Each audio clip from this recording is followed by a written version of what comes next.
This is Tim Bryce with my column titled, Beware of Baiting.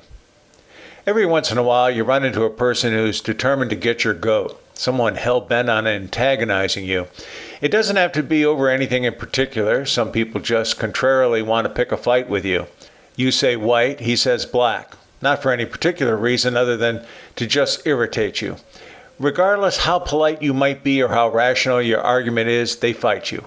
In fact, most of the time they offer sardonic witticisms and perhaps some vulgarities to refute what you're talking about and try to bait you into a brawl in order to make you look bad. And they can be successful if you are suckered into such a confrontation.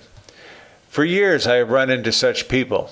Not too many, just enough to leave an impression on me. These types of people fall into the category of what I've been calling Homo sapien assholes, whose perceptions of reality are distorted and there is no swaying them otherwise. In some cases, their perception of reality is fine. They're simply jealous of anyone else in the spotlight and argue just to make you look bad. I've noticed this occurring more and more recently in blogs and internet discussion groups. I'll see someone write something valuable in such forums only to have someone else maliciously ridicule it, not because it is wrong, but because they simply don't like the person and want to discredit him. It's interesting. Such forums offer the means to conceal your identity. People seem more inclined to criticize and ridicule when their identity is concealed as opposed to when it isn't. They seem more apt to write a poison pen letter than to confront you face to face. These people are, of course, cowards. The negativity and sniping in some of these discussion groups is such that I'm reminded of the old expression, if you haven't got anything good to say, don't say anything. Regardless, what is the best way to deal with such people? Well, having survived such attacks on the internet, perhaps I can offer some advice. First, never take the bait. Never dance to their tune. Never. Always take the high ground and maintain your dignity. Remember, other people will be watching your response. They already know there is a troublemaker trying to get to you, but do yourself a favor and don't lower yourself to their level. Remain calm, and if you have to refute their arguments, do it respectfully and professionally, especially if they do not follow suit. Those watching will take note and think the better of you. Stay above the fray. Make the other person look like the idiot that he is. Inevitably, you will get more supporters than your antagonist. I'm reminded of something Oscar Wilde said years ago. Always forgive your enemies. Nothing annoys them so much.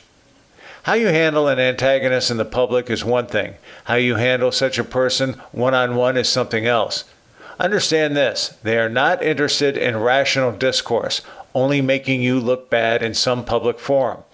Always take the high ground in publicly refuting them.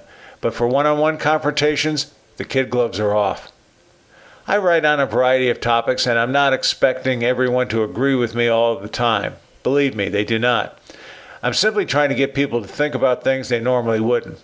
I welcome all calm and respectful discourse, but if it turns malicious, I know how to hit the delete key and filter out such people from participating in future dialogues. This brings up an important point. If you have the means to control the text entries, be sure to do so. After all, it is your story, not theirs. They may whine about you deleting their comments, but you have to do what is best for the article. I remember one time when I was in a meeting and had an antagonist heckle me throughout the session.